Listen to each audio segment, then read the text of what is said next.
好咁啊！大家好啦，呢個係2012年嘅第22條 MC 啦，咁就考緊呢一個嘅 GDP 嘅計算嘅。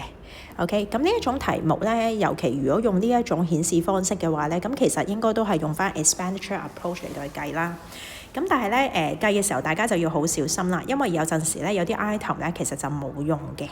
咁以今次呢條為例啦，你見到其實佢而家俾你嗰啲 component 咧裏邊喺個表裏邊包含咗好多啦，最後佢係想你揾 GDP 啦，咁啊，成個table 裏邊咧，其實如果係淨係問緊你同 GDP 有關嘅概念嘅話咧，咁其實應該 net factor income from above 呢一行就可以不理㗎啦，因為佢係愛嚟幫你揾 GNI 嘅。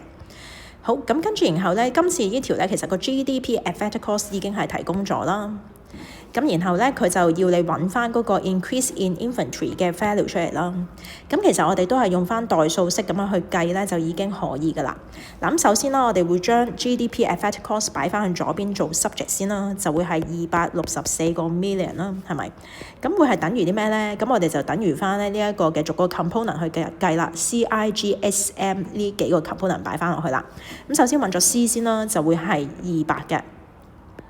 C 加 I， 好啦，個 I 當中咧，我哋就牽涉咗幾樣嘢啦。首先，我哋 underline 翻，見到個 net 字咧，就即係話今次呢個 item 40咧係未包含咧嗰個 depreciation 嘅，咁即係話要加翻啦。咁然後見到 fixed 字咧，就即係話今次呢個40裏邊咧係未包含咧呢一個嘅 change in inventory 嘅，咁即係話我哋都要加翻啦。咁所以我哋而家就可以寫翻啦。個 I 咧嗰個嘅計法應該就要係咧40啦。加翻 depreciation 嘅40啦，然後咧就應該要加翻 increase in inventory， 即係 S 嘅。好，咁跟住然之後啦 ，C 加 I， 然後第三個就係 G 啦 ，G 就會係24。然之後啦，加 S 減 M， 咁其實題目已經俾咗大家啦 ，net export 其實就已經係 S 減 M 嚟㗎啦。咁所以加 S 減 M， 咁題目已經俾咗你就係10咯。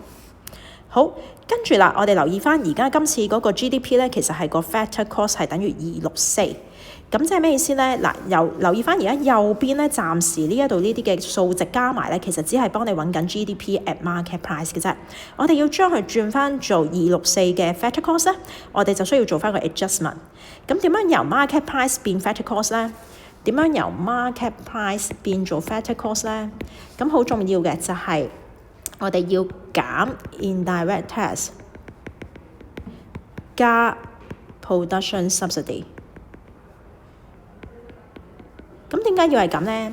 因為 market price 咧，其實當一樣嘢已經喺市面度出售嘅時候咧，其實已經係嗰個稅收嗰個嘅情況咧，已經反映咗喺入邊噶啦。咁所以我哋如果要將佢個稅收情況拎翻走咧，我哋就要減咗佢，我哋先至知道原先生產呢一樣嘢嗰個成本係幾多嘅。咁另外點解要加 production subsidy 咧？就係如果我哋個 market price 係即係譬如假設而家係10蚊嘅時候，其實呢度已經係咧減咗價㗎啦，因為政府嘅津貼已經俾咗 producer， 咁令到 producer 咧先至會願意咧讓個市價去減價去賣俾呢一個嘅citizens 嘅。咁所以變相係咁嘅時候咧，咁即係話咧個市價要係加翻個 production subsidy 咧，先至能夠真正反映到 producer 當日生產呢一件嘢嘅成本嘅。咁所以咧，我哋就應該要而家就要咁做啦。我哋就應該要減翻嗰個嘅 indirect tax 60，加翻個 subsidy 30，咁就會計到啦。